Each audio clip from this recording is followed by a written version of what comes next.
how to make your website secure on Squarespace. This is about to help you through here. As you can understand and see, that is still to be really satisfying for what is happening. How we can start to deal with the progress. That is still to be really satisfying for most important progresses and places that it can be really very good to make it helpful and very to make it satisfied. So first of all, that can be really depending on how can start to make enable the LSSL by going the through settings on the Squarespace, and then start to go for advanced. So what we can do for advanced on that, and make an NSSL for the site and activate it with the HTTPS.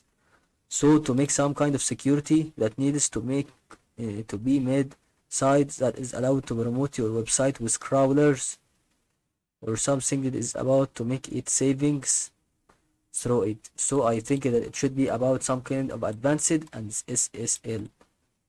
In this part you can search for every single part like developer tools and start to add it like website protection here, and that is all.